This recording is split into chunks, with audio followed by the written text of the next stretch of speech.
And after the Second World War, we were occupied by America, by France, by Russia, by England. And there was no food around. There was poverty.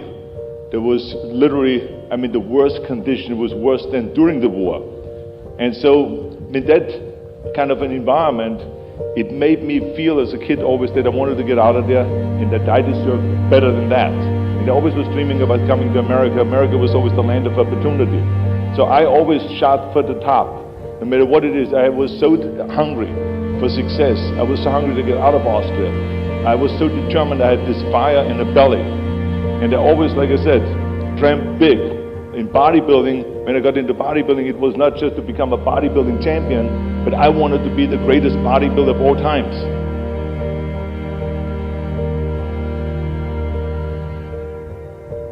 I always shoot for the top because I always feel like if you have a great vision and if you think big, then you're also going to end up big. If you think little, by accident, no one ever has gotten big.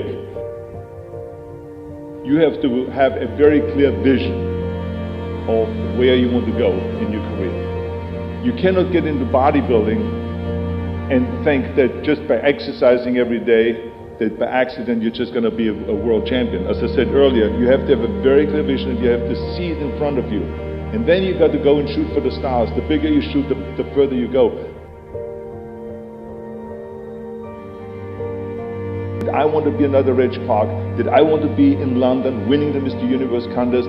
I saw myself with the trophy in the hand. I saw hundreds of bodybuilders around me looking up at me, idolizing me, and thousands of people up there cheering and standing ovation. That's what I saw. And exactly 5 years later, with 5-6 hours of training like a fanatic, I was standing on that stage in London and I won the Mr. Universe contest with the age of 20 as the youngest Mr. Universe ever.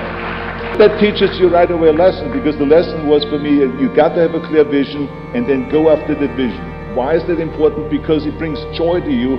Every set that I did, every rep that I did, every 500 pounds I lifted, every 1,000 sit-ups that I did brought me joy, because it took me one step closer to turning that vision into reality.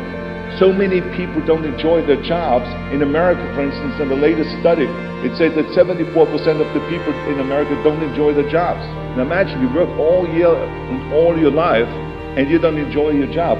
This is because they didn't have a vision in the first place. That's why I say always to young kids, before you go out after college or before college or whatever, think about it, what you really want to do. Don't listen to your parents, don't listen to your coaches, to your mentors and all of those things. You can listen to them, but in the end, you have to make the decision. Because I tell you, my parents had no interest in bodybuilding at all.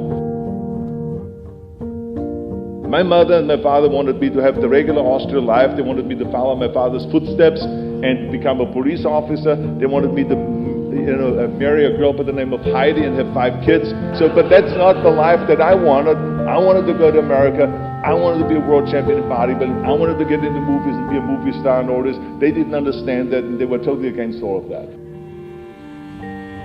The bottom line is, if you keep focused and you can see your goal, then it never should be a big problem, because remember, everyone, no matter how successful you are, you will have failures. Don't ever fool yourself. I have had many failures. Movies that went in the toilet that didn't work well. In my bodybuilding, I lost competitions, and in my personal life, I've had failures. This is what happens. But what makes you a winner is that when you fail, you get up again and you dust yourself off and you keep going towards your goal. In one word only, how did a small town boy from Austria become one of the most famous people on earth? Dream.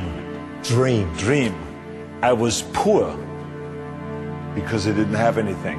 I had no money, I had no things, we had no TV, we had no refrigerator, we had nothing as kids. But I was rich because I had a dream. I had a dream of becoming the greatest bodybuilder, and I had a dream to use bodybuilding as a means to get into films. But I had no idea that it would go as far as it did.